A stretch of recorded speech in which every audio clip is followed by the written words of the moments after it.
இப்போ சேப்பக்கிழங்க வறுக்கிறத எப்படின்னு நீங்க பார்க்கலாம் வாங்க வீடியோக்குள்ள.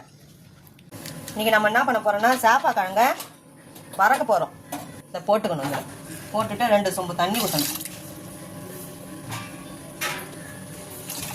2 சொம்பு தண்ணி குக்கரில் வச்சோம்னா நம்ம சேப்பக்கிழங்க நல்லா வேக விட்டுருவோம். அதனால நீங்கள் இந்த மாதிரி பாத்திரத்தில் வச்சுக்கினீங்களா நம்ம குழன்னு ஆகாது. நம்ம மீடியமாக பார்த்து இறக்கிக்கலாம். சரிங்களா? அதனால் பாத்திரத்தில் வச்சுக்கோங்க. சேப்பக்கிழங்க பாருங்க, குக்கரில் வச்சிங்கன்னா நீங்கள் உங்களுக்கு தெரியாது எவ்வளோ நேரம் வேவுதுன்ட்டு. அதனால் நீங்கள் குண்டாவிலே வச்சுக்கோங்க. இதுமாரி குட்டி டோஸ்டாவில் பார்த்து வச்சுக்கோங்க. இதில் அப்படியே பார்த்தீங்கன்னா வெந்துச்சுன்னு செஞ்சிடும். சரிங்களா? கையிட்ட வைக்க வேணாம், இப்படி வச்சு பார்த்தீங்கன்னா தெரிஞ்சிடும். சரிங்களா? தோல் உரிச்சிட்டு 2 அரிஞ்சிக்கணும். சரிங்களா?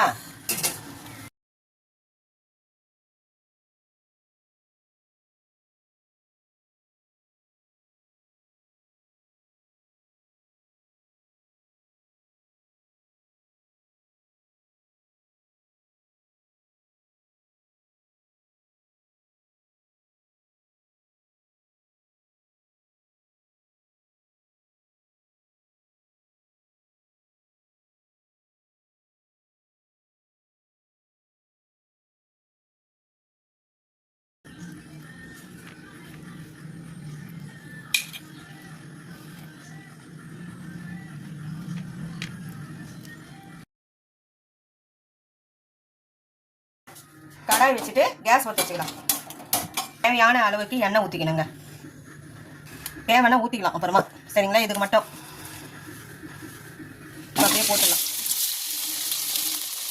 தூளுங்க 2 டீஸ்பூனு மிளகாத்தூளுங்க. சால்ட்டு 1 கரண்டிங்க. சாம்பார் பொடி ஒரு 1/2 டீஸ்பூனுங்க. எடுத்துக்கலாங்க. தண்ணிலாம் ஊற்றக்கூடாதுங்க. தண்ணி ஊற்றாமே நீங்கள் எப்படியே கலரிக்கலாம். கொஞ்சம் ஆயில் ஊற்றிக்கலாம். சொன்ன மாதிரி கொஞ்சம் ஆயில் ஊற்றிக்கணும். நீங்கள் கலரி பார்த்துட்டு வேணும்னா ஊற்றிக்கலாம். சரி, நீங்கள் அப்படியே தான் கலரிக்கலாம்.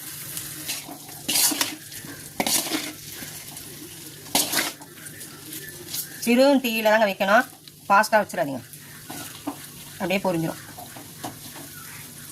ஒரு 10 நிமிஷம் தான் போதுங்க.